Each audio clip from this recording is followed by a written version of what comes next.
It was 6 in the morning. I got a knock on my door, a really loud knock, and I thought it was my dad who had locked himself out or something. So I opened it, and it's the LED flashlights and the really obnoxious bulletproof vest and the dragging me out into the cold when I'm in my pajamas. That was not fun. They seemed pretty shocked by the sarcastic, belligerent, angry teenager that they dragged out of bed that day. I don't know if it's just that I was 19 or that I was a girl, but they didn't expect this.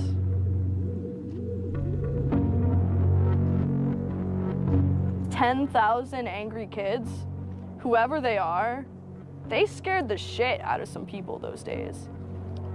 They scared the shit out of the powers that be. And that's why this is being investigated. That's why I'm under indictment. That's it. Because between the days of December 6th and December 10th, 10,000 angry people proved to the government that their regulations, their ideas, their view of PayPal, their view of Wikileaks, their view of the Afghan war and Egypt and Tunisia and Libya, it didn't fucking matter. Their opinion no longer mattered because someone was out on the internet kicking ass. The computer hacker group Anonymous is claiming tonight that it took down the website of the Federal Appeals Court in San Francisco this afternoon. They took down Senate.gov servers, they've taken down HB Gary. Sony's claiming they did $150 million worth of damage. So many confidential files that tonight, because of these hackers, can be in the hands of anyone. Visa, MasterCard, the PayPal situation. The criminals who hacked into Sarah Palin's private email. The Church of Scientology says Anonymous is a cyber terrorist group of religious bigots. Anonymous and this other group called Lulz Sec. They seem to be wanting to prove a point. Anonymous kind of was like the big, strong, buff kid who had low self-esteem.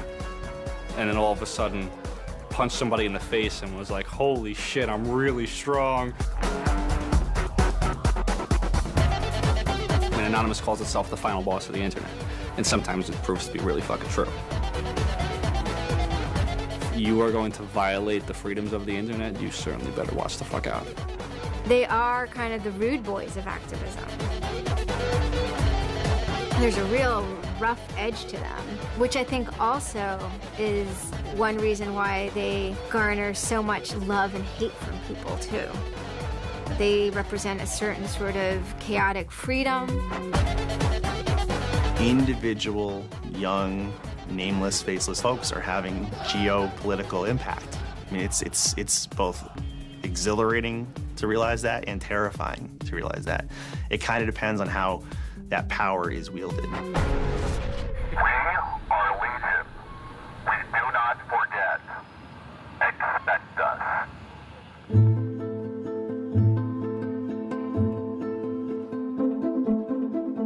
We stand for freedom. We stand for freedom of speech, the power of the people, the ability for them to protest against the government, to right wrongs. No censorship, especially online, but also in real life. We have members throughout society and all stratas of it worldwide. Yet we have no leadership. It's one voice. It's not individual voices. That's why we don't show our faces. That's why we don't give our names. We're speaking as one, and it's a collective.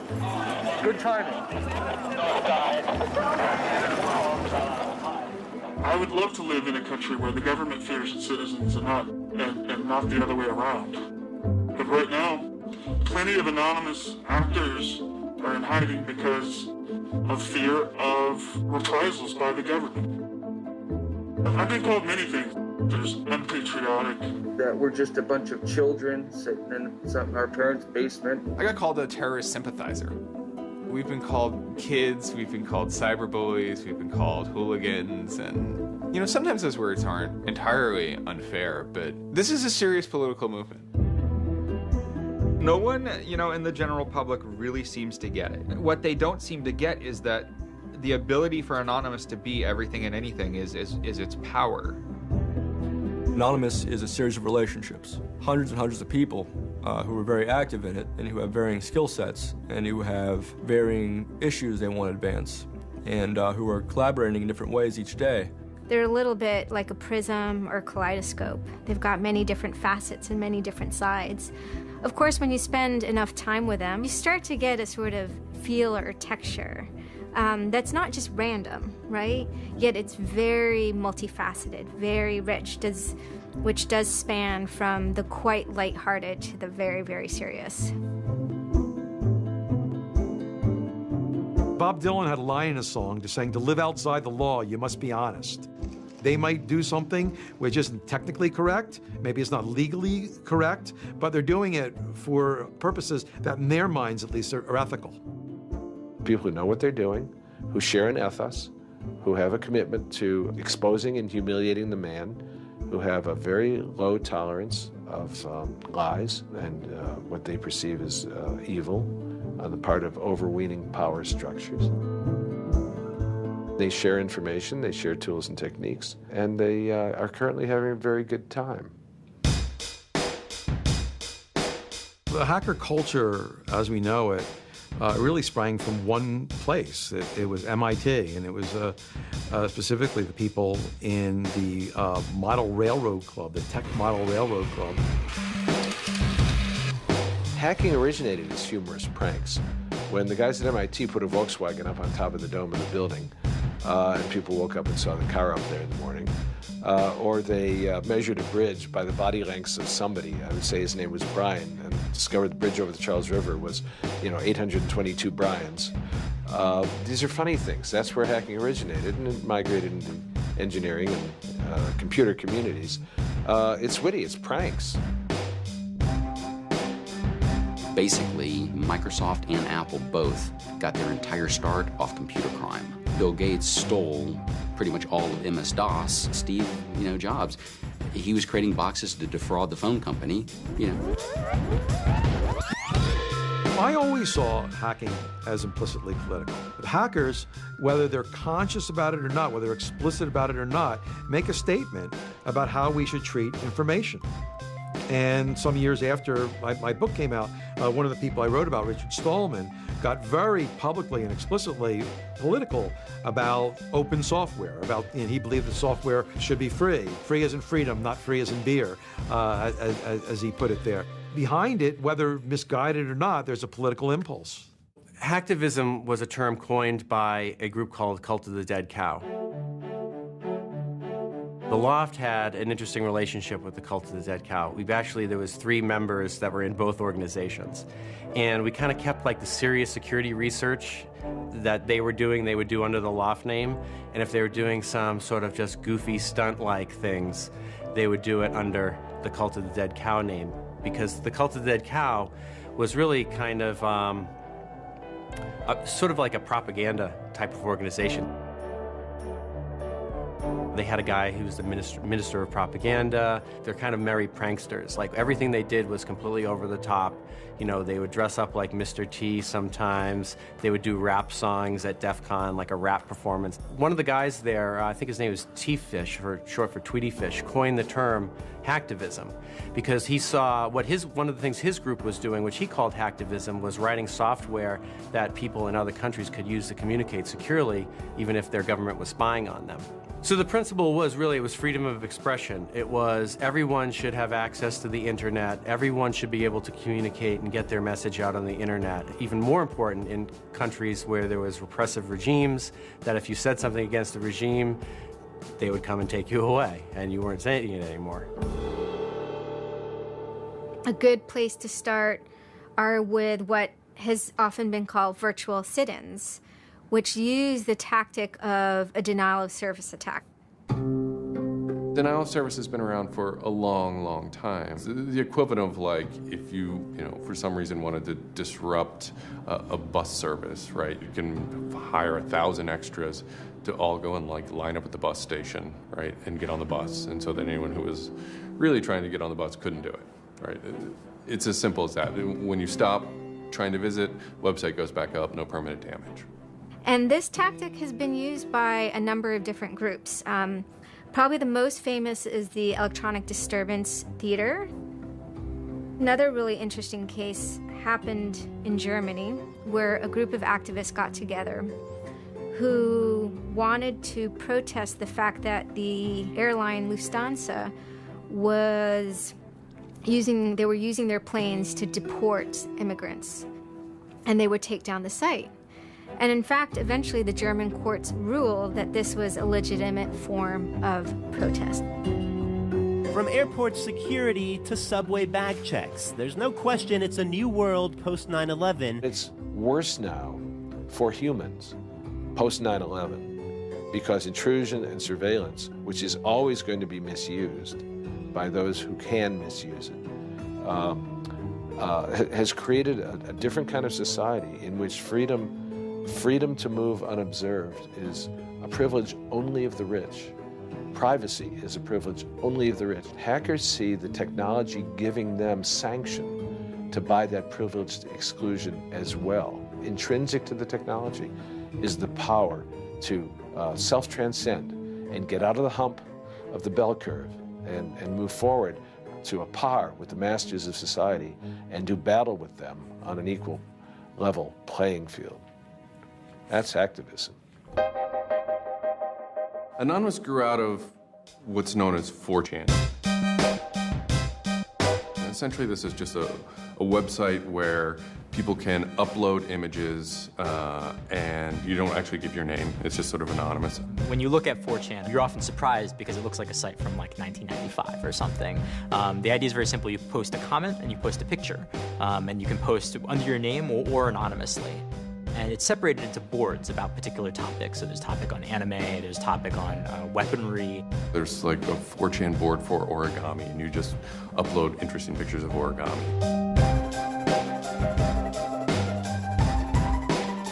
And then there was a group called the B board, which essentially was for like anything goes. The first time anybody goes on B, it's kind of an instant revulsion.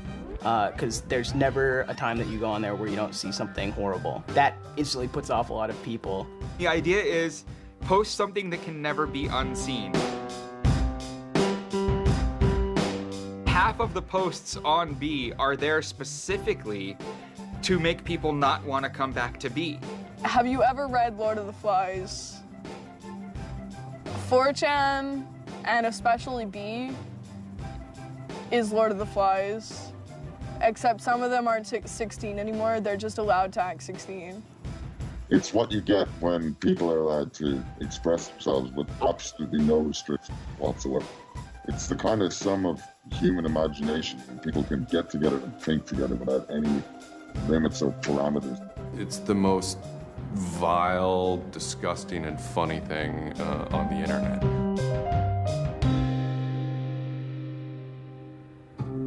4chan was founded by Chris Mootpool when he was very young, maybe 15, in the early 2000s. He started 4chan because he was a big fan of Japanese animation. Chris Mootpool is the sweetest kid you've ever met in your life. He's small and he's got these sort of like tiny features, and he runs the most disgusting website in the world.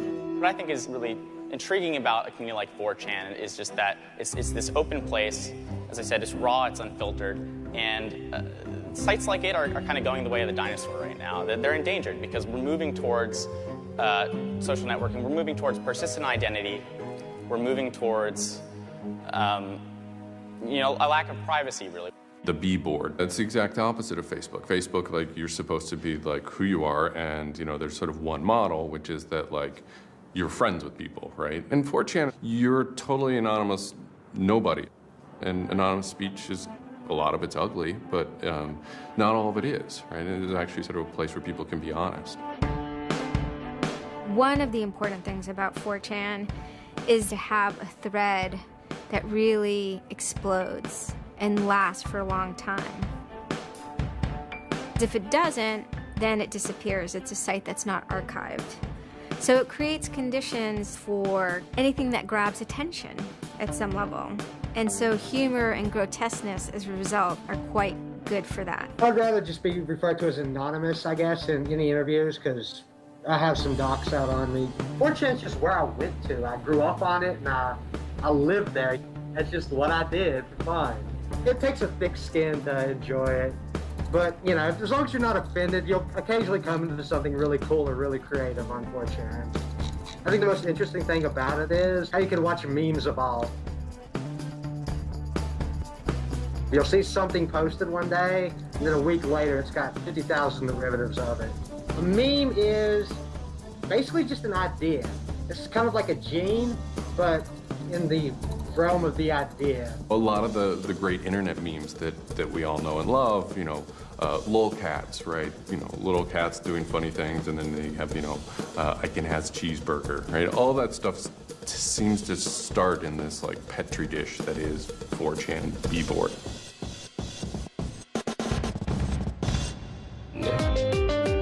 Say it publicly and you're insane. Chocolate rain. Name any meme from the last about 6 years, and I'll bet you either in its first posting ever was on 4chan, or at least one of its earliest revisions that became what it was on 4chan. I can see the food situation is so we'll be on our way. It's basically the best breeding ground for internet culture, and as far as I'm concerned. With your neighborhood insurance rates, chocolate rain. 4chan is also very known for acts of trolling. Trolling is a fucking art.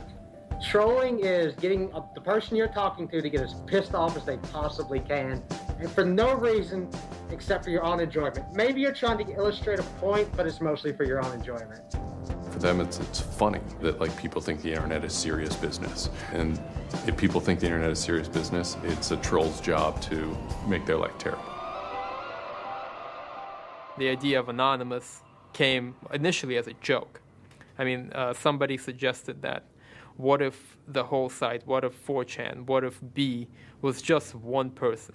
And what if that's just one guy called Anonymous sitting somewhere, and you're just reading all these posts by one guy? And it kind of looked like that from the outsider's perspective. I mean, there's no way to tell the difference. It might as well be one guy. Fox News did a very famous segment about it. They call themselves anonymous. They are hackers on steroids, treating the web like a real-life video game, sacking websites, invading MySpace accounts, disrupting innocent people's lives. And if you fight back, watch out. Destroy. Die. Attack. Threats from a gang of computer hackers calling themselves Anonymous. I've had 7 different passwords, and they've got them all so far. Anonymous hacked his site and plastered it with gay sex pictures. His girlfriend left him. She thought that I was cheating on her with guys. As long as I can think back, Anonymous have done some pretty off-color things in the name of getting cheap laughs, you know. But, I mean, that's part of the culture. They get what they call lulz. Lulz is a corruption of LOL, which stands for laugh out loud. Anonymous gets big lulz from pulling random pranks. For example, messing with online children's games like Habbo Hotel. Habbo Hotel was this online community where you had an avatar and you walked around and talked to other people. It was kind of like an early version of, you know, World of Warcraft or Second Life or any of those virtual worlds. What the people on B did was invade Habbo Hotel, created, you know, thousands of avatars. They all had this one uniform of a black guy with a big afro wearing a black suit. And so there would be thousands of these people, black guys, black suit, you know, huge afro, walking around this world, and they would do things like form a swastika out of themselves. And I think that was a real landmark because it was when they were able to see that, you know, they can use their numbers to do something really interesting and really disruptive. So we blocked the entrance to their pool, and that just pissed them off so fucking much. It was fucking beautiful. That was fucking just wonderful. Wonderful times. Those kids love that pool. They love the shit out of their pool. The goal was actually to offend everyone, simply because the idea that we could offend you by drawing a little shape on the screen was stupid to the people involved in it. They were like, really? You're going to get that mad over us just drawing this on the screen? Wow, well, you need to refocus a little on life, because this should not be upsetting you that much. Barrett Brown. I'm the director of Project PM and former operative with Anonymous. We were targeting furries, which were a subculture of people, of course, who, a lot of people on 4chan find irritating by virtue of their being irritating. A furry is someone, generally a male who's autistic in his 20s, who identifies with animals and oftentimes has sexual attraction to other people dressed as animals. There's diaper furs, furs who enjoyed wearing diapers, baby furs who enjoyed thinking themselves as a baby. We had furry infiltrators, people trying, we had secret groups. Mine was called the Illuminati/I/Illuminati, and we were, our goal was to wreak as much havoc as possible because it was stupid. There's a point, when I was, otherwise, seemingly respectable writer, in 2007. My first book had come out like that, but I spent my evenings on Second Life, that big, virtual world, riding around in a virtual spaceship with the words "faggery daggery do" written on it, wearing afros, and dropping virtual bombs on little villages and concerts, and waving giant penises around. And that was the most fun time I've ever had in my life. All these different organizations online, whether it's 4chan, or just any website, there's typically a community aspect to it. This is where people have their social relationships. This is where their friends are. This is where they have a creative outlet. And so all those aspects are going into groups like Anonymous, where people feel like they're part of a bigger thing and they're able to express themselves within that group. There were certain words, certain phrases, certain ways people respond to things, certain images that were posted that created a pattern, and that pattern was, I guess, the origin of what is now Anonymous. It's like Freemasons with a sense of humor, and so much as they have this common symbology, and one of their chief joys, which is kind of wrapped up in power and secrecy, was the fact that they could recognize each other by referencing these symbols, referencing these phrases. Over 9,000. It's over 9,000! I lost my iPod. Mudkips, anything involving mudkips. So you have this weird sort of international culture developing with people, across the world, wherever they may be. In late 06 and, into early 07, there's a bit of a sea change where instead of just posting a bunch of content or randomly saying we're going to go over to some website and post a bunch of dirty comments against someone, it becomes a little more organized. Welcome to the Hal Turner Show. They went after a guy named Hal Turner. I am being discriminated against because I'm white. Hal Turner was a neo-Nazi who was, big online and had a podcast. I think that the 14th Amendment was not ratified properly, and I think, therefore, it is still okay to have Negroes as slaves in America. The first time I heard about Hal Turner is he was knocking somebody on 4chan. He was just being a major dick to a relatively known user. And for the fun of it, we started trolling him. And then I guess we kind of figured we had a moral high ground, which allowed us to get people on our side. But he was a fucking neo-Nazi. That's not okay to be in modern society. You're not allowed to do that. And there's a million neo-Nazis out there. But he started picking on our dudes, so we had to go to our dude's fucking defense. And it just so happened that he was a neo-Nazi, so that's a bigger reason that he's a fucking dickface. I'm like, yeah, screw that racist son of a bitch. Let's do this, So I joined in, and I made some of the phone calls, and, I played around on the chat thing on his website and posted in the threads and whatnot. Who are you? Where are you calling from? Hola, this is Pedro. Spick, don't Diego. Don't call my radio show anymore, you filthy spick animal. The college that I go on the Hal to Turner show. has begun an integration program where they try and purposely lower standards to bring more blacks and quote unquote diversify the campus. And by the end of the next 5 years, they intend to bring over 9,000. He was just a horribly racist radio personality who seemed to handle it well when you called in. Like, he could handle being berated by Anonymous. And that made it very interesting. It made it a bit of a challenge. It wasn't some guy who just either crumbled or stopped answering the phone. It was a guy who would yell back. I don't see where you're going with this. Where I'm going is, I believe Barack Obama is genetically incapable of exercising the power necessary to govern the most complicated nation on earth. That's where I'm going with this. And I think part of the reason he's incapable of doing it is because of racial genetic inferiority. Is that clear enough for you? No, you changed the subject again. Wait a second, you asked Hal Turner me... wasn't the first, actual person that, Anonymous had caused trouble for, but the circumstances ended up being significant. They DDoS'd his website, stuff like that, costing him thousands of dollars, bandwidth fees. We DDoSed him, which is overflowing his server with packets and fake information. And then we kind of trolled him in real life. We sent countless pizzas to his house. We signed him up for escorts on Craigslist. We sent a bunch of pallets of industrial materials to his house, which he ultimately had to foot the bill for. And basically we destroyed his ability to pay for his radio show, and that took him off the internet. He was super pissed. And then they ended up getting some real hackers to help them out. This wasn't sort of pranks. They actually were able to get into Hal Turner's private servers and his mail servers and find some interesting emails that he was serving as an FBI informant, which, if you're a right-wing neo-Nazi, is not a good thing to be. And obviously him being an FBI informant and also his reaction, his sort of douchebaggy reaction to the raids, damaged his credibility within the white nationalist scene, which is a shame. Hal Turner's gone. He's been prosecuted by the feds for threatening judges. It wasn't supposed to be different, but it ended up being different. People who observe Anonymous see this group called Anonymous going after this white nationalist and say, oh, hey, look, Anonymous must be some kind of activist organization. So by virtue of those people joining Anonymous, Anonymous becomes more of an activist organization.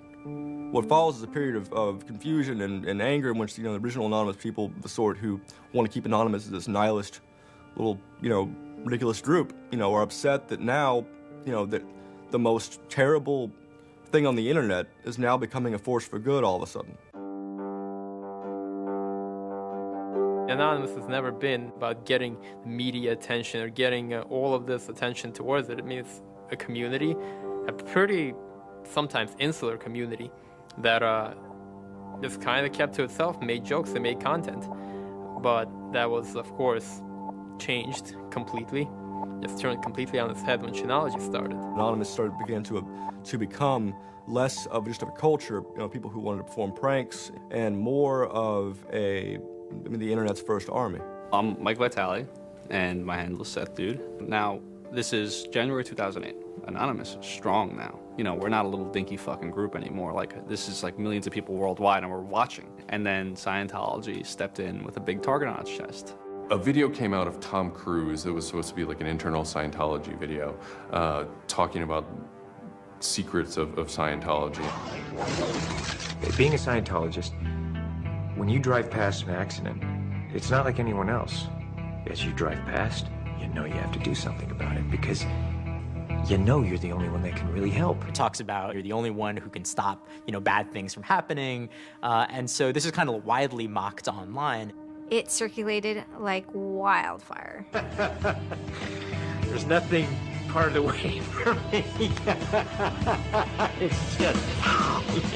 People found it humorous and goofy. And the Church of Scientology went into their legal mode, and they threatened websites with lawsuits if they didn't pull down the video.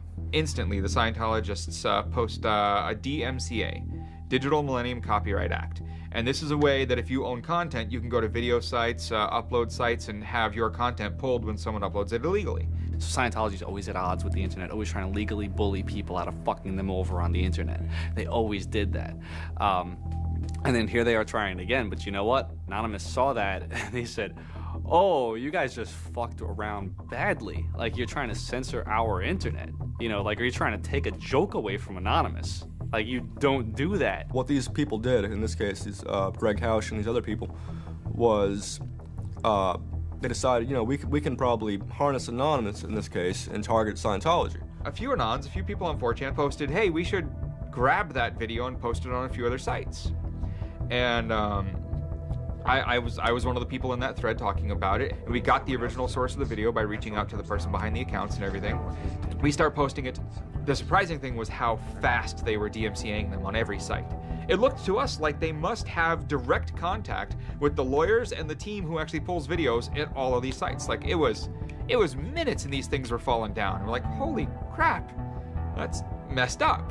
What followed was, it's this term called the Barbra Streisand effect. And this video as they're attempting to suppress it, went everywhere. Like, everywhere you look on the internet, you were gonna stumble upon this video. Actually, Gawker, the site that I worked for, was, I think, the first one to put it on the website, and we got in a huge legal battle with Scientology, who wanted us to take it down.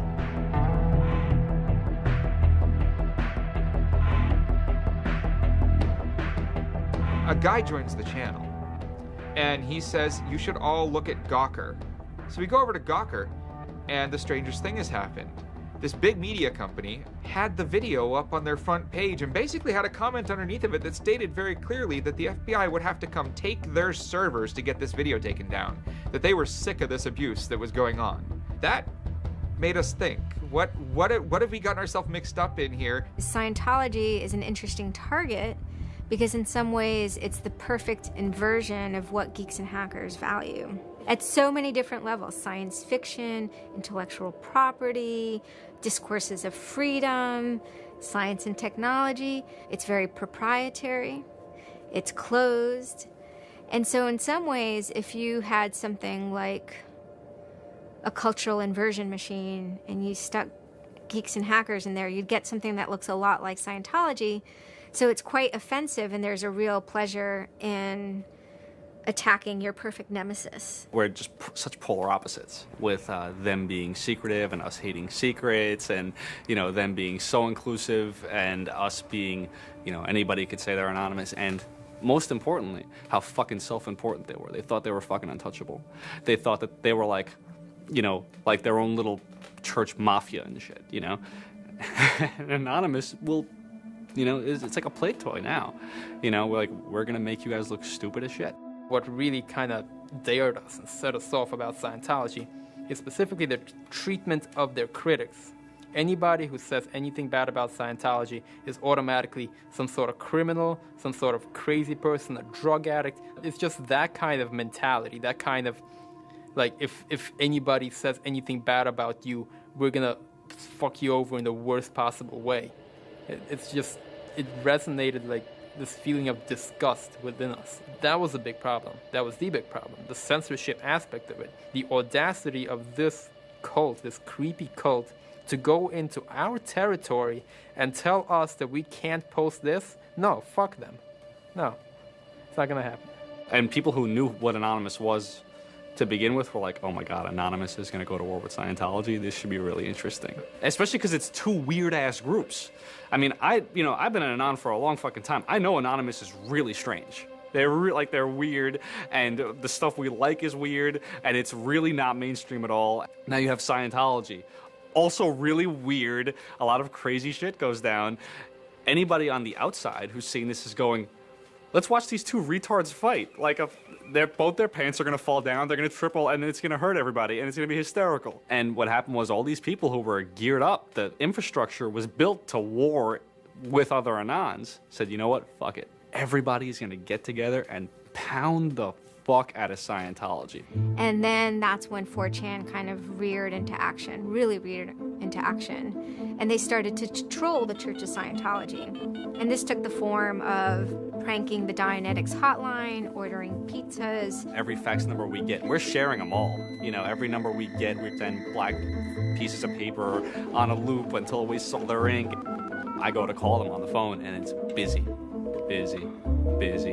And that's their main fucking Dianetics hotline. Their Dianetics 800 number, you can't get through because Anons have completely fucking clogged it and just probably saying stupid shit. The whole idea was just you call them just to keep them on the phone. What's an Elron? How do I Dianetics my face? They were not expecting that, and they couldn't handle it.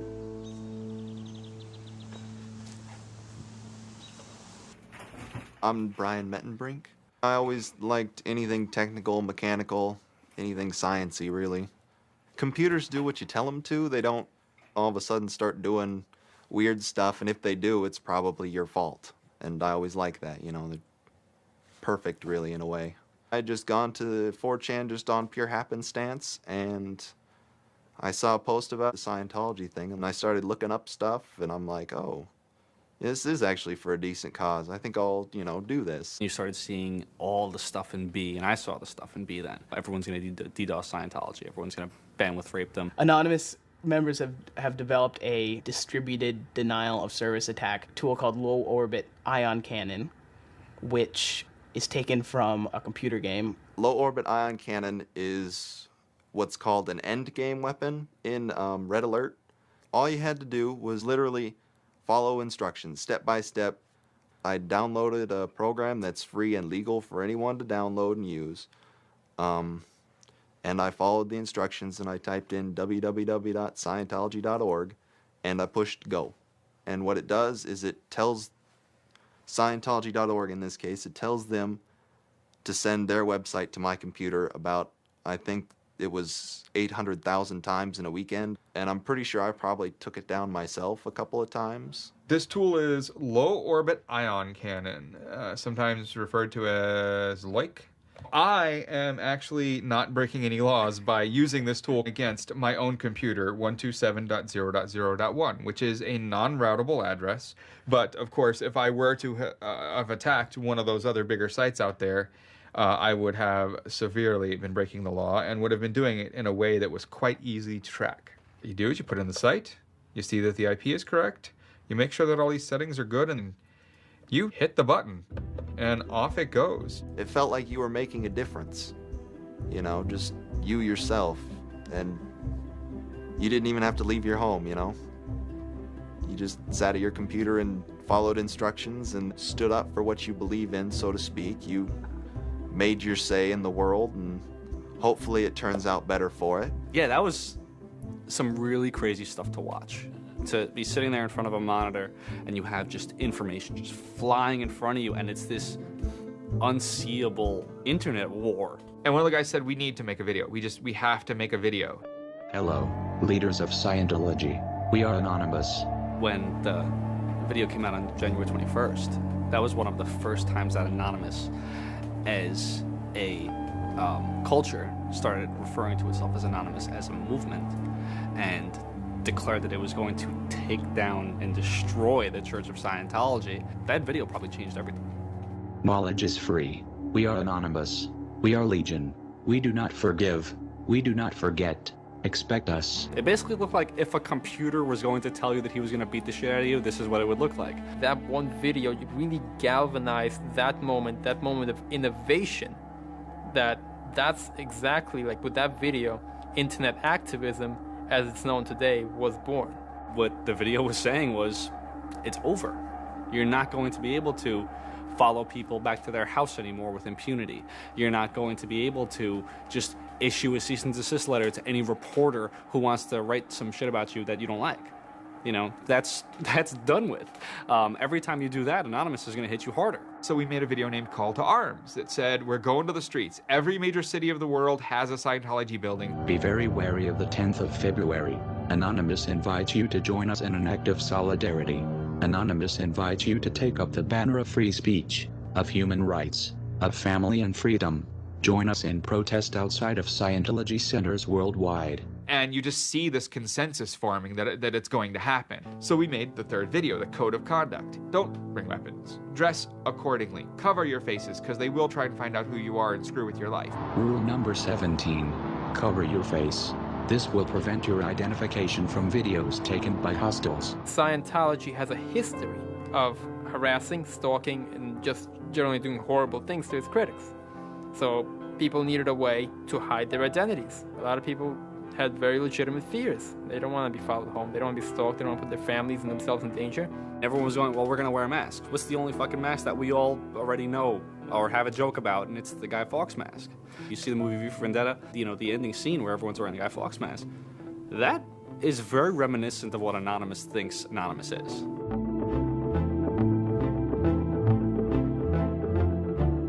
We wanted to represent anonymity in some way when it moved into real life. I think that the Guy Fawkes mask was one of the most natural things to happen. It is the idea that none of us are as cruel as all of us. You have this massive crowd of people who are anonymous that is going to fight against a bigger thing and win. Even after watching the video, it's like, yeah, this is great, but who's actually gonna do it? Who's gonna step up? Are people actually gonna get out of their house? And I guess we were really affected by the stereotype of of that whole community, they're being internet nerds, they're too afraid to leave their mom's basements. I figured maybe 15 nerds from every city somewhere might show up and wear their masks at a building for a while and leave. No one thought that they were going to come out. This is me on the way there. I haven't slept. I'm very fucking tired. And I remember going to the park that day, and it's really fucking early in the morning, which I thought was a bad idea. And I'm smoking a cigarette, and I'm looking around like, where the fuck is everybody? There's nobody here. So here I am, sitting in Bryant Park, waiting for the other announce to show up. I remember thinking like, oh fuck, like, am I gonna be the only one in the park? Am I gonna walk to Scientology with fucking 6 or 7 people? Which totally defeats the entire purpose of this, because now they could single me out, you know? Then I get up and I start walking around and I see there's a lot of green balloons over there for some reason. On the other side of the park, there was like fucking 200 people. There was Guy Fawkes masks everywhere. And I'm like, holy shit, this is huge. There's a fucking lot of us. That's pretty good. I had no idea how many Anons there were until we started moving. And it just fucking got bigger. I remember walking through Times Square, and everybody in Times Square was an Anon. Like, and you know, this is like a fucking 1,000 person per like fucking minute foot traffic area. And everywhere I'm looking, I'm seeing fucking Anon symbols. It was fucking wild. It was really wild.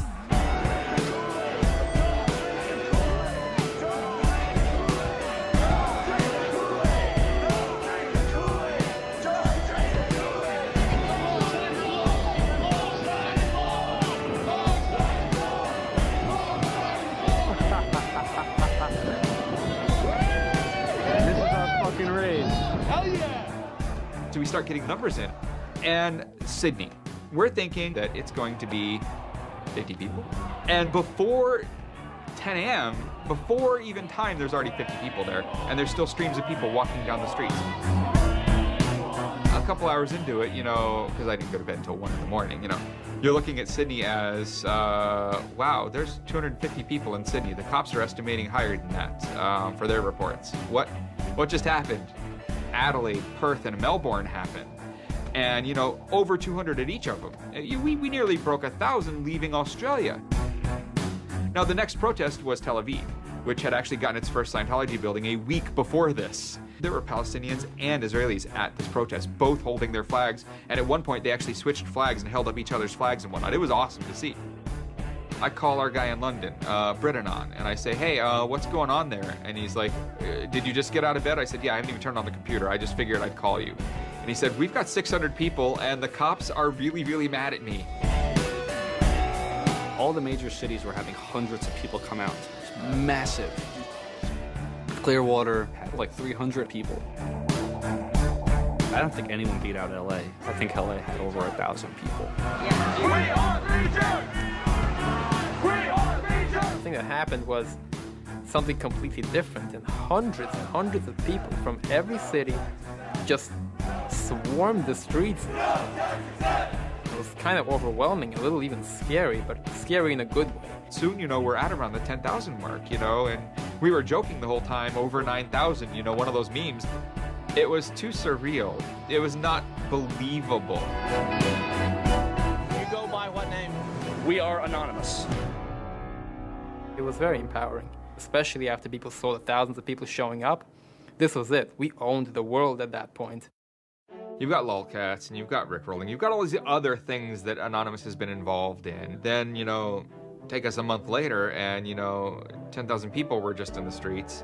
And in every major country in the world, in every major city in the world.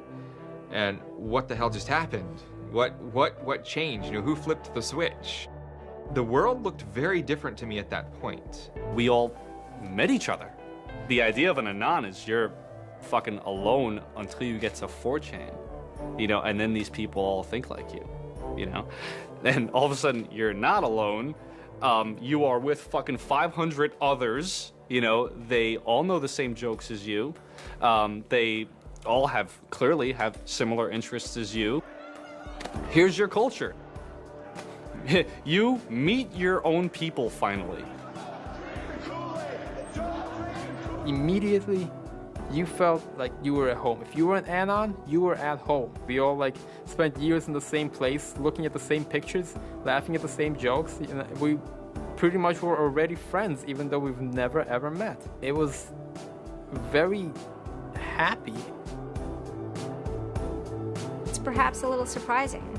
It's not just preteens or teenagers. There's a far more even mix of males and females than you would imagine otherwise. Everyone always figured Anonymous was a very male, thing, but it wasn't like that at all, There's some fucking hot girls come through. Like, there's some really, you'd be surprised. And there were a lot of these so-called guys who weren't socially good. They were very awkward. They still lived at home at 23, half of them virgins. And I'll tell you, the amount of those people who got laid from these protests happening is in the thousands that would not have for years probably. That's why those protests were so important. It was a chance to finally meet other people that were previously anonymous and unknown, and hence it was the moment of the end of their anonymity.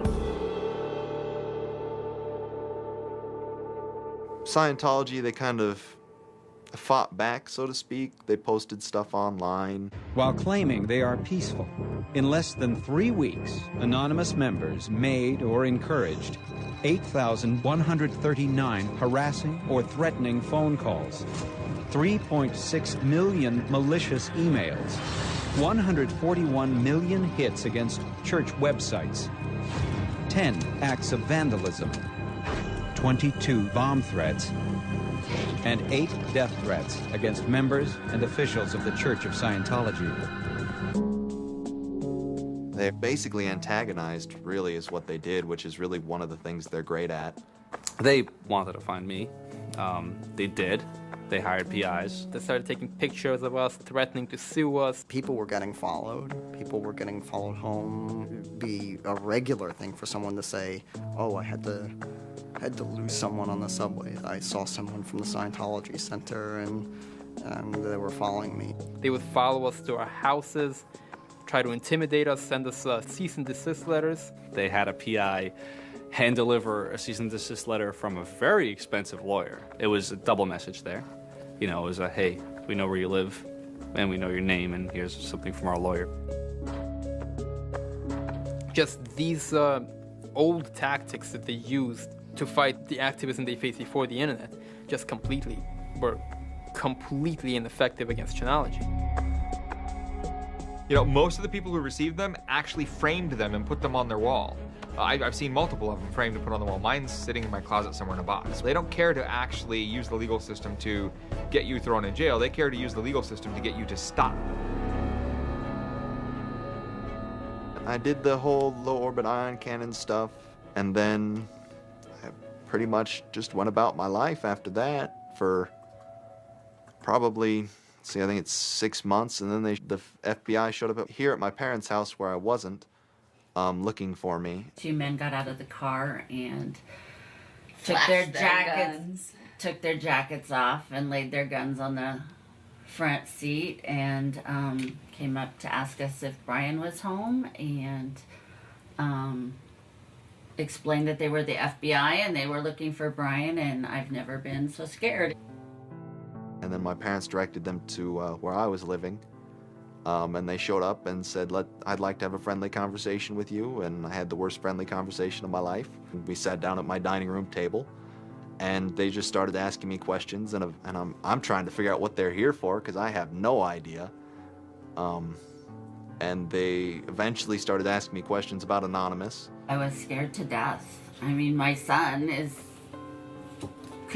looking at 5 years in jail and a $100,000 fine. I had no idea that it was any sort of this big of a crime to do what I did. I thought it was the kind of slap on a wrist, $200 fine type crime. So I actually told them that I did it at that point. Then it went from there. But yeah, I would have never ever believed that the maximum punishment for this was 5 years in prison. It was a very eye-opening experience. I had a little bit of trouble accepting it, knowing that I could go to prison for 5 years. Knowing that I would be in prison from age 20 to 25 for this, you know, I thought that was a little bit extreme. I tell people it would be different if they drank and drove and killed somebody. But he didn't do that. It's hard to deal with, harder to deal with, because he didn't do that. He just pushed a button on his computer, and as he explained it to me at the time, it was like pushing the refresh button over and over and over and over 800,000 times. And it seems like such a little thing. I did the second most damage is what Scientology said. I sent the second most out of everybody. So I got the maximum for my category, which was 1 year in prison and 1 year supervised release. I think, you know, the way I feel is for what I did was one of the most, like, lopsided punishments I've ever, like, read about or heard of. Yeah, I think it's ridiculous, especially the year supervised release where I can't touch a computer for a year. I'm not sure what that's supposed to solve, except make my life difficult. So that computer behind me back there, I could go back to prison if I went over and touched it. I can't knowingly associate with members of Anonymous. They just made a big deal about Scientology as a religion and that this is America and you can believe in whatever you want to believe, and I'm pretty sure they actually compared me to like the KKK and the Nazis and stuff in the courtroom. Yeah. It's a completely different issue. I'm very proud of what he did. He stood up for what he believed in, but that was never ever mentioned. I never would even dream of hurting anybody. You know, it's just not me.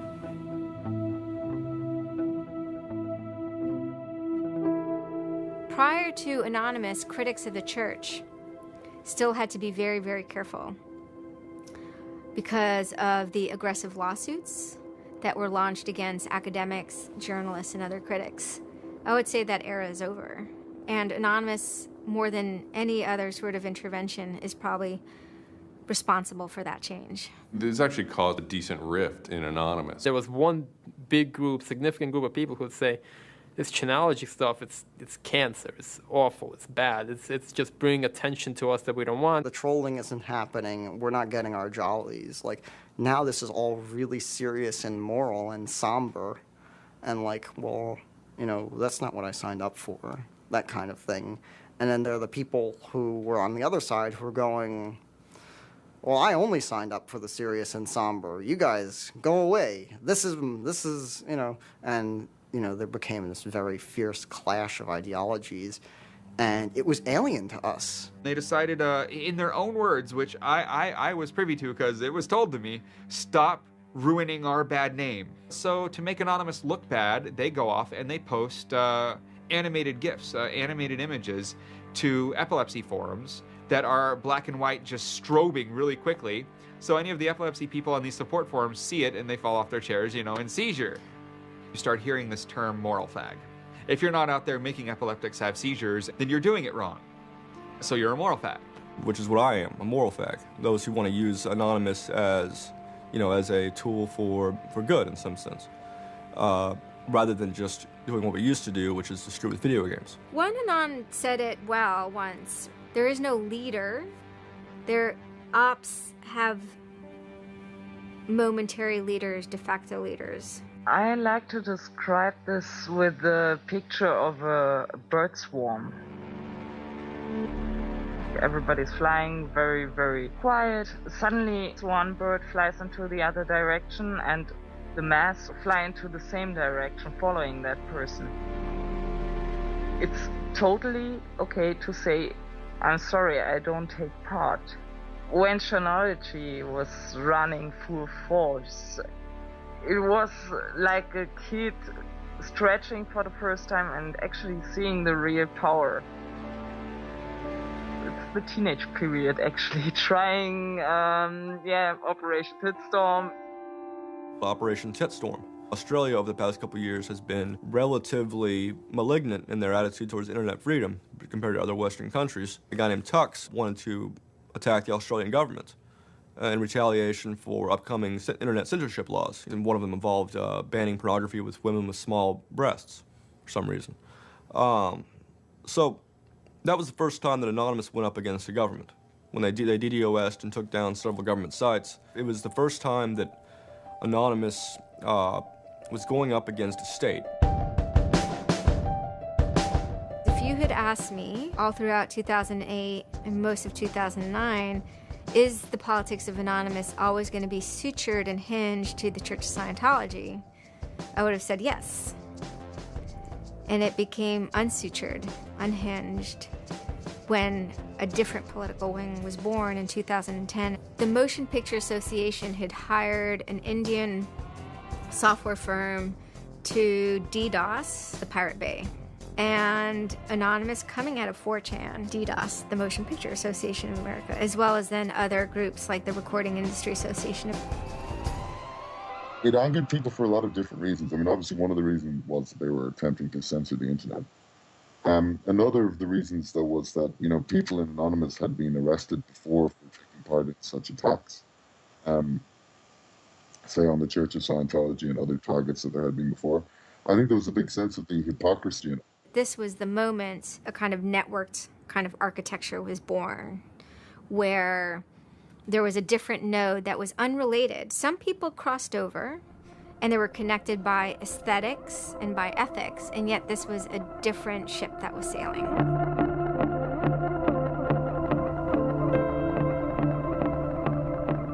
It is our task to find secret abusive plans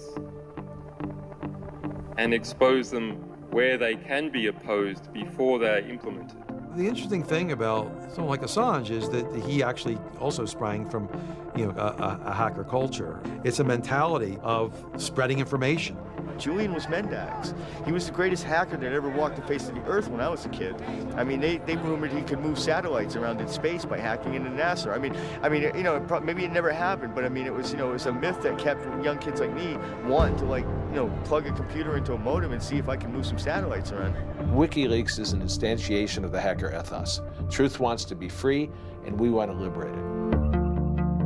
WikiLeaks released a huge trove of diplomatic cables. There was a lot of controversy from every quarter of society. The WikiLeaks website released nearly 400,000 secret U.S. files on the Iraq war late today. It was the largest leak of classified U.S. files in history. The diplomatic cables show the U.S. is spying on its allies. Lots of things which were understood in private and may have been not even talked about explicitly. Suddenly they're out there in the cold light of day, and it's going to make some governments and some individuals very uncomfortable. He was showing the world a glimpse of how, you know, the powerful elite actually work, at least to some extent. I mean, these are fairly low-level diplomats sending messages back and forth, but it's a side of government you hardly ever see, and it's pretty eye-opening. And you know, once it's out, it's out. I think information wants to be free, but let's look at it. Let's analyze it. It's important that we know such stuff. It's important that we know what our governments do, and if they don't tell us, then somebody has to. There was one particular moment that really sparked the fire, and this was when PayPal, MasterCard, and Amazon pulled services for WikiLeaks. So all of a sudden, there's no way to actually like process donations to WikiLeaks. And then people went and found like neo-Nazi groups. Visa and MasterCard were perfectly fine with you being able to, like, you know, PayPal being able to like make donations to them, but WikiLeaks, no. You can pay the KKK, you can donate money to the Westboro Baptist Church with your PayPal and your fucking MasterCard, but you can't give any money to WikiLeaks. And I think WikiLeaks is doing a good thing. It's just a total hypocrisy. They got their little fucking banking mafia to fuck, you know, WikiLeaks over. People were incredibly angry. There was a real sense of rage. I think there was a sense that WikiLeaks was exposing the lies that the government had told to the people, and that the government was desperately trying to make sure that those lies weren't exposed. And there was just an intense, I can only call it fury. If you're a hacker, it's one of those John F. Kennedy was shot moments, not to actually compare it to that, but it's one of those moments you always remember exactly where you were when you heard it. I mean, I just really never dreamed that they would have the audacity Anonymous very quickly moves into an attack mode. Anonymous DOSed PayPal. They were pissed. Cyber protests, sit-ins, however you want to look at it. DDoS is a tool that is a big giant, it's like driving a finish nail in with a sledgehammer. The numbers of participants were massive, massive.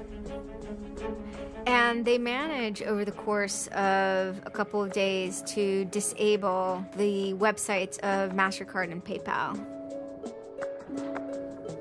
It was like watching the hack magician finally get a trick right, because you're not expecting it, and then it's magnificent. It was beautiful. Because what you had is people finally stood up for something.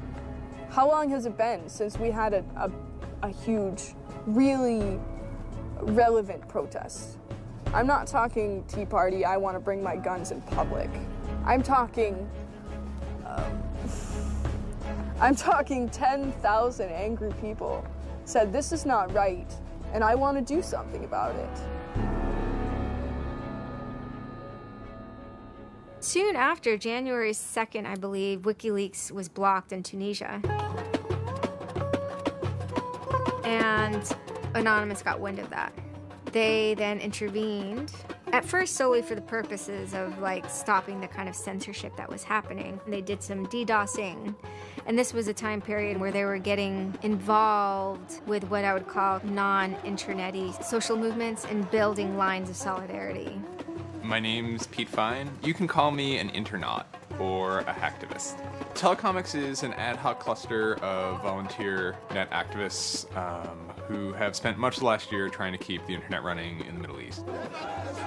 During that time, we saw the Tunisian government not only censoring and filtering the internet, but also doing some kind of technical trickery to steal people's Facebook passwords and delete their posts and see who was posting what, and fake posts, stuff like that. Some Tunisian hackers came to us. They were members of Anonymous, and I didn't even know we had members of Anonymous in Tunisia, so it was a shock to me.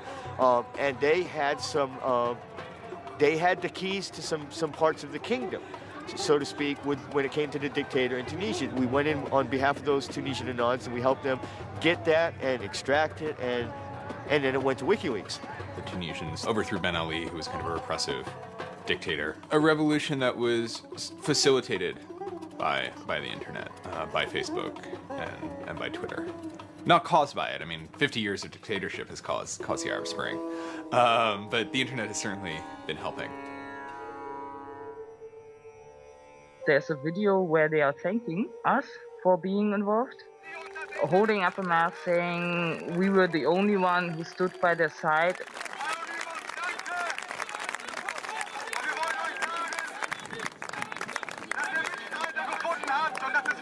For me, it was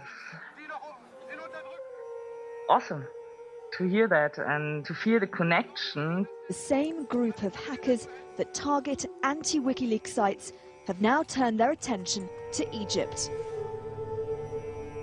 In kind of the lead up to the Egyptian revolution, we would tweet on people's behalf. We would get people from Egypt who were unable to access Twitter on their own on our IRC network, and we would take reports from them and tweet them out using our account to kind of help them get the word out about what they were experiencing.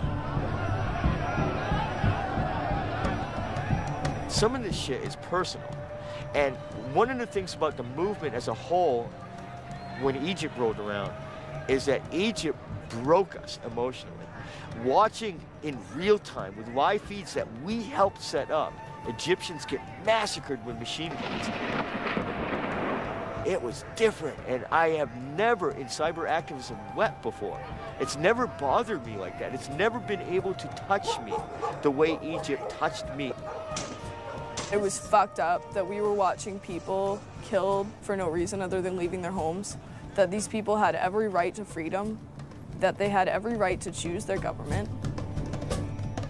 And then January 27th, January 28th rolls around, and the Egyptian government starts shutting down the internet. I mean, just for the whole country. The whole country. There's this fantastic traffic graph that you can see the traffic coming out of Egypt, and it looks like, like this. Just totally stops. And we were just shocked. I mean, we were just like, what the fuck? Like, what the fuck? To think that a country would completely cut itself off as much as it was able to from the outside world was pretty unthinkable. You know, we know bad things go on in the dark places. And suddenly it got quiet. I remember that somehow burned into my brain that first Twitter was flooded and suddenly everything was quiet. That's the kind of thing that could start riots. I think when Mubarak did what he did, I think it really upset people here as well as in the Middle East. I put myself in their place, and I found myself in a desert of nothingness because he just wiped out everything that my world incorporated. That just showed me and everybody else that the same thing can happen at any time, at anywhere, in any government. Anonymous and the people on the internet stood up and said, go fuck yourself. You want to shut down their internet? Fine. The people on the internet will show them how to turn it back on. It's almost like the internet as an actual thing. It's like the internet is a living thing. It's like a conscious thing that gets up and says, no, you can't do that. A lot of my friends helped with encryption, helped people on the ground in those countries validate SSL keys and certificates, and really showed them how to subvert their government and become free. And then telecomics started to tweet connections to the internet, dial-up connections. In Egypt, the care package we put together included some kind of our comms information, the ham radio and dial modem details. In total, we helped coordinate and run about 500 dial-up modem lines. We also Googled up treatments for tear gas and other kind of basic medical treatment and found folks who could translate that into Arabic. Sort of put this together in a nice one-page PDF and fax, and off it goes. I think the most effective thing was shutting down government websites. We're taking your dictator's web pages down. It is cyber warfare at that point. When you're dealing with a dictator like that that's killing people, all the gloves are off. We are going to not just take your websites offline, we are going to destroy your every communications. We are going to wreck you like a nation state would wreck you. In Cairo, Egypt, the crowds are shouting and screaming.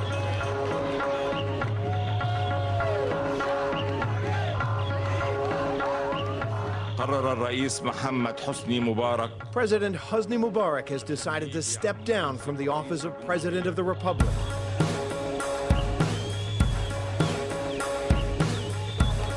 When Mubarak left, it was a hell yeah moment.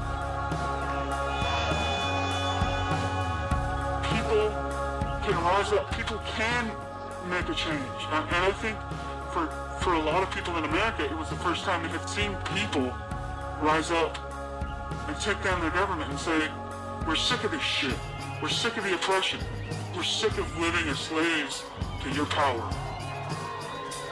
We had Egyptians come thank us as we're doing this stuff, and I said to them, like, look, you guys just get our back if stuff goes down here. Although it was awesome and it was one part we were fighting for me it was quite clear that it's not the end of the story. That it's not suddenly changing into rainbows and 9 cats or whatever, but that we now have to watch even more. The FBI is now investigating Anonymous, a loose collection of rogue, tech-savvy hackers credited with bringing down the websites of MasterCard and Visa last December. So there were 40 raids back then. They seized computers, cell phones, those kind of technical apparatus, sometimes including in the case of, a 19-year-old girl lived with her family, it took her parents' stuff too. There's always been a sort of cat-and-mouse dynamic, not just in relation to the feds, but also to these sort of groups that have appointed themselves as guardians of the Republic. And there's groups called like Backtrace Security, which is made up of a couple of deranged people who, I think for personal reasons, have grievances against Anonymous. I've been threatened by people who are former Secret Service agents who now run private security companies. Suddenly, on February 5th, Financial Times article comes out that we all see. It's quoting this guy named Aaron Barr, who's the CEO of HP Gary Federal, which is an intelligence contractor. And Aaron Barr is telling his Financial Times journalist, Joseph Min, that he's been secretly monitoring the AnonOps server where all this is going on, and has done so for several weeks, and using his own custom brand of information operations techniques, has managed to identify the alleged leadership of Anonymous, including 25, quote, lieutenants, unquote, some sort. We have to see this document. Everyone wants to know. We don't need to destroy him. We don't need to destroy his company. We just need to see the document, and we'll decide what comes next after looking at the document. So they get it. It was unbelievably easy to get into that network. And my name was on there as a screen name, and Greg Hausch was listed there by a screen name. The fact of the matter is, what he told Financial Times was, everything he told them was demonstrably untrue, and very much hilariously so. He had to be shut up. It had to be proven to the world that this guy was a retard, and that his information was in no way valid. Now, to put that in hacker terms, Anonymous is a hornet's nest, and Barr said, I'm gonna stick my penis in that thing. In a mere 24 hours, he was owned, pwned completely by a small group of participants who basically went on a hacking rampage. Faster than you can say, get these hornets off my penis. Anonymous took down Barr's website, stole his emails, deleted the company's backup data, trashed his Twitter account, and remotely wiped his iPad. And he had just reached the Hammam high level on Angry Birds. The HB Gary hack brought about 70,000 emails. Probably the most important ones had to do with a proposal that HB Gary had already formulated. It was packaged up as a nice PowerPoint presentation, kind of act as privatized agent provocateurs, where they were going to discredit WikiLeaks. HB Gary was proposing submitting fake documents to WikiLeaks, and then when discovered as fake, the error could be called out and it would discredit WikiLeaks. Right. So, so there's a lot of specifics that I can't talk about. So let me try to answer that though in a general sense. Well, first of all, it's probably no surprise to anybody. I'm not a big fan of WikiLeaks. I think that the broad purpose of trying to get as much information, proprietary or classified information for the government, expose that, is an extremely destructive and dangerous purpose. As Julian Assange had a few months before noted that they had information on a major bank showing wrongdoing, and Bank of America somehow knew it was them. And the proposals involved for Bank of America and the WikiLeaks problem, they entailed conducting information war on WikiLeaks and its supporters, creating dissension within WikiLeaks, DDoS attacks. You also wanted to launch cyber attacks on WikiLeaks infrastructure to get information on document submitters. Well, one thing I guess I want to make sure is clear is, you know, none of those activities had actually occurred. You know, in business, there's, you know, when you start proposing or thinking about an idea, there's a brainstorming phase. And somebody says, well, what if, you know, what could we do? What's theoretically possible? Well, still, this was an idea. This was proposed. This was something that you thought about. Right. They also wanted to go on a campaign kind of targeting Glenn Greenwald, who's a reporter for Salon, who's an outspoken kind of critic of the government and supporter of WikiLeaks. It seems like you're trying to attack a journalist here. Yeah, and I don't want to talk too much more about Glenn Greenwald, but other than, you know, what I previously said is, you know, there was never an intent to attack journalists, not on my part. You know, nor I guess I should say I should generalize that and to say that, you know, I would never just outwardly attack a journalist, other than if I felt that there was a journalist in my mind that was acting unethically. That, you know, that is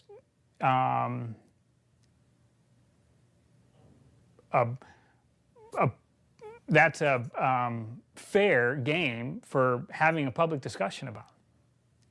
They were walking a very fine ethical line at points, and in many cases, the mass opinion is, no, they stepped well past it. I will not support broad theft of information released to the public, because that's nothing but destructive. if somebody has information that's been stolen from them, and whether or not WikiLeaks encouraged the theft of that, or whether or not it was just put in their lap, still they're threatening to release the information that is the private property of another organization. So your choices are to just allow that to happen, or to try to stop it. How offensive is too offensive? We've certainly seen a lot of strategy coming out of governments across the world now saying, publicly admitting that they need to develop better offensive strategies in cybersecurity, because defense as a whole isn't enough. It never is enough.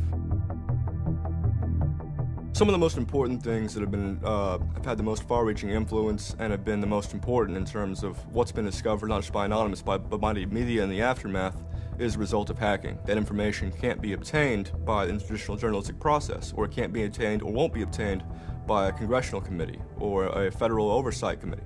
For the most part, that information has to be, obtained by hackers. After this had happened, although only a small number of people had participated, the collective mood was exuberance within Anonymous. It was a kind of moment of the lulls being recharged, which people were excited about because people felt like the lulls had been running low during the Middle Eastern protests. And so it was a moment of great triumphalism within Anonymous. Anonymous is currently targeting Sony's website. We are doing this because Sony is currently suing people for making features the PlayStation originally had available to the public. It started off as a denial of service attacks, but then someone really broke into the PlayStation network and stole all the user accounts and all the credit card information. Sony has confirmed that hackers broke into its PlayStation network, exposing the personal information of up to 77 million users worldwide. Anonymous basically bent Sony over and had their way with them, and the consumers were the ones that also got hurt in the process. 2 months of people not being able to use the PlayStations, that actually had real hardcore end-user impact. If they break into a site and they pull back customer information, do they really need to disclose 100,000 customers? No. What they're doing could be done a lot better. And when I say better, I mean better for the end user, for the customers, while still making a point. And then, kind of seemingly out of the blue, there was something by the name LulzSec that sailed into the seas. Well, LulzSec, it's sort of a group of a couple people, mostly from Anonymous, who, large part of the same people who hacked HB Gary. And they decided to form this little group and just carry on operations sort of outside the purview of Anonymous for a while. They hacked whatever they wanted, they released whatever they wanted. It's almost like they had no rules. They just said, this is what we're gonna do. We're gonna stir up the cart, we're gonna make some trouble, we're gonna make some waves. And they did. What they did was they put on a play. Not high arts, not lowbrow either. It wasn't particularly, let's just say, grotesque. Their symbol was a kind of cartoon caricature of the Monopoly man with a monocle and a cigarette. There was a lot of iconography of boats and ships, pirate motifs, and then, of course, a cat. Chaos and mayhem. Right now, it's probably one of the right things to do. Some of the things LulzSec did in the court of public opinion were less noble. Private citizens were being doxxed, or the credit card numbers that could have been redacted. You could still make your point without actually, giving up people's personal details. So the court of public opinion swayed that LulzSec had crossed lines that maybe the previous manifestations had not. Collateral damage, such as the release of docs and people's personal information who are just caught in the crossfire, really, of an anonymous confrontation, is something that a lot of anons don't really support. There was a lot of, infighting about it because their way, wasn't really our way. We will not attack the media. PBS's Frontline runs a documentary on mainly focused on Bradley Manning, the alleged leaker to WikiLeaks. And for a lot of Bradley Manning supporters didn't like it. They felt it was a little too psychologizing, right? It was like looking a little bit more like his personal life than like why it is he leaked the documents and what the documents actually meant. They hacked a website putting a story that Tupac and Biggie had kind of escaped the world of celebrity fame and attention and retired quietly and discreetly in New Zealand.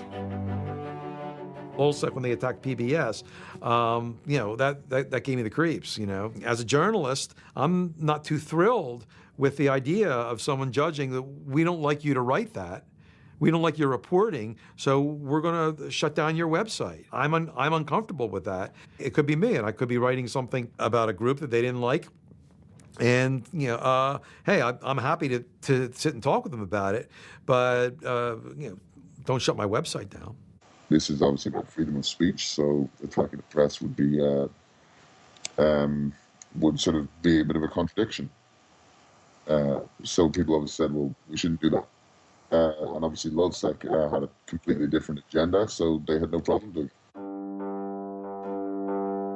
You sort of saw themselves going out there, breaking into like anything, everything, governments, corporations, police departments,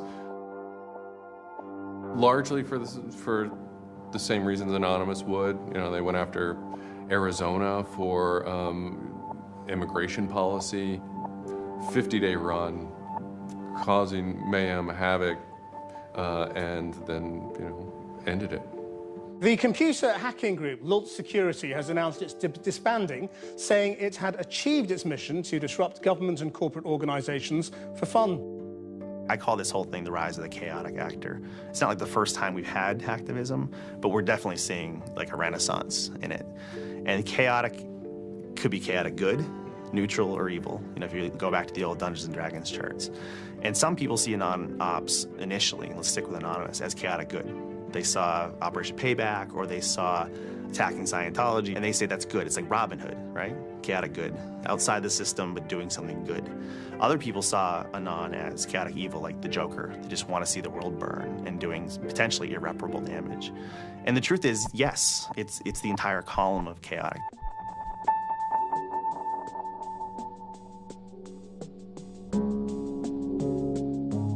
"16 people were arrested today, but dozens of FBI agents targeted alleged members of the loose-knit hacking group. Armed with search warrants, agents hit 6 homes in New York, along with locations across the country. The people arrested yesterday were suspected of attacking PayPal's website after the company shut off payments to WikiLeaks. Defenders of the hackers say they're merely engaged in civil protest, but FBI officials worry the disruptive cyber attacks could move in a more dangerous direction.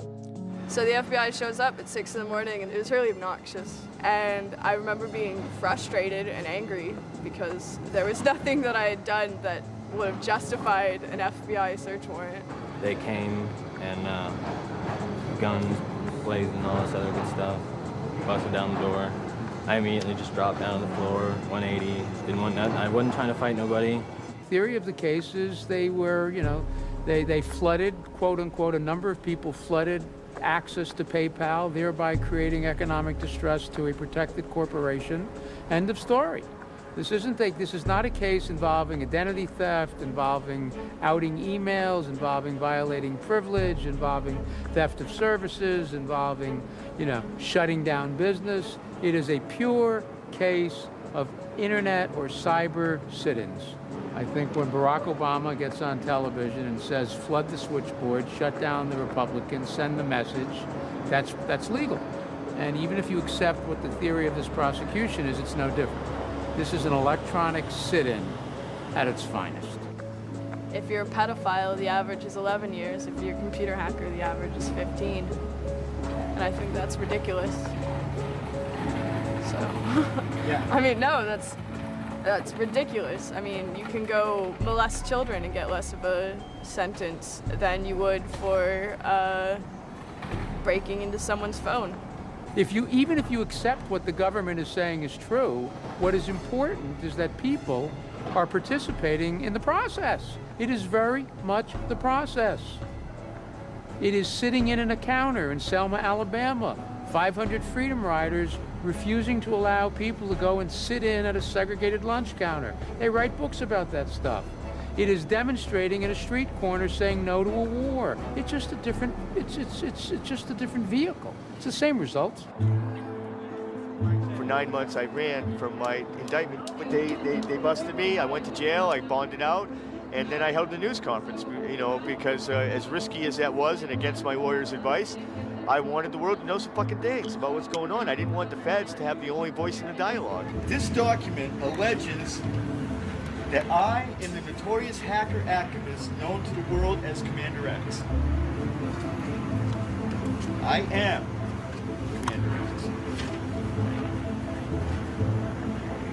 The indictment further alleges that I am in association with the global internet freedom movement known as Anonymous. And I say yes, I am immensely proud, humbled to the core, to be a part of the idea called Anonymous. You know, I would never compare myself to people like Gandhi or Dr. Martin Luther King, but they were one person, and they were willing to go out and change the world. And their messages live on every day, through everybody. And to not take the chance of having something like that to do is foolish. I only wish we had 50 million Mercedes. I feel a lot more comfortable as a guy getting towards the tail end of his career if there were more Mercedes. There's always going to be legal consequence when you decide to break the law. That comes with the territory. And it would be naive not to expect that. The question is whether the punishment will be proportional to the crime. And I suspect it might not be. People will be watching very closely to see how these cases proceed, on what grounds, and whether there's any room during the trials to think, especially of the denial of service attacks, as a legitimate form of protest.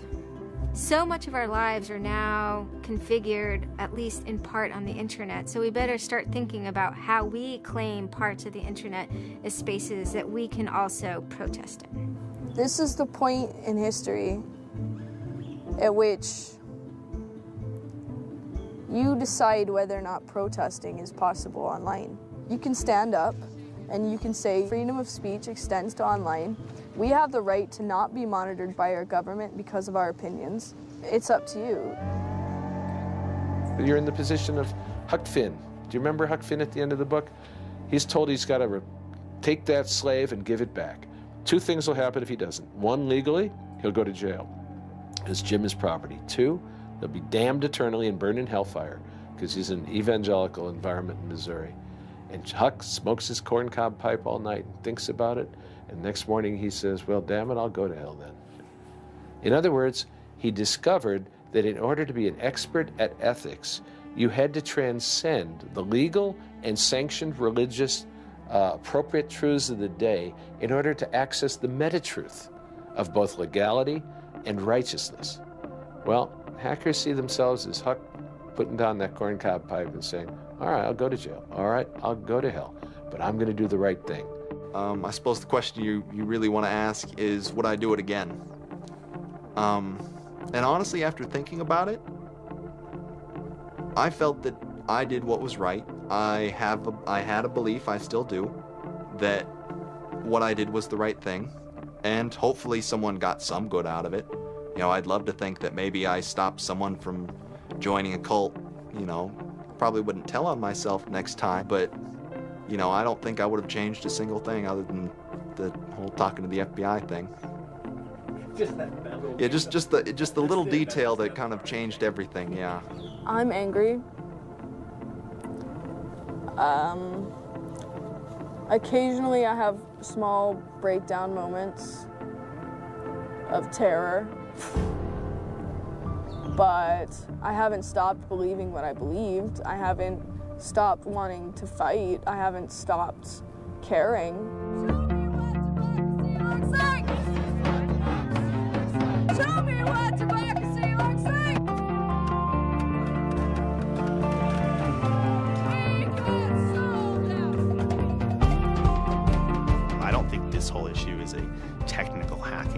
This is more about human philosophy and psychology. What's motivating us? Why is there so much unrest or disenfranchisement or anger that would lead people to want to take matters in their own hands and join these? Whether you think it's bad or not is irrelevant. It's not going away. I have stood upon the mountaintop known as Anonymous and looked down on a world inflamed with revolution.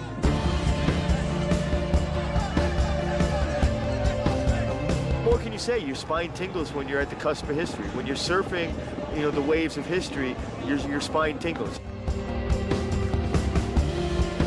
There's a lot of people in Anonymous who feel very deeply and very sincerely about their contribution towards democracy around the world. And I think that's one of the main things that I'm most proud of about Anonymous. There are things that I'm not proud of about Anonymous, but we stand against censorship and we stand against oppressive governments, even our own. It's a very noble thing. If you have power in real life and you have money in real life, it doesn't fucking matter on the internet. What matters on the internet is your actual ideas, how smart you are, the quality of you. And when certain organizations, they want to extend their real life power onto the internet, it's not gonna fucking take because of Anonymous. And history teaches us that change simply doesn't come with flowers. It doesn't work. If they say I'm a criminal, damn, well, then I will be one. Anonymous is an evolving thing. It's like a phoenix. It might occasionally catch fire and burn to the ground, but it'll be reborn from ashes. It'll be reborn stronger.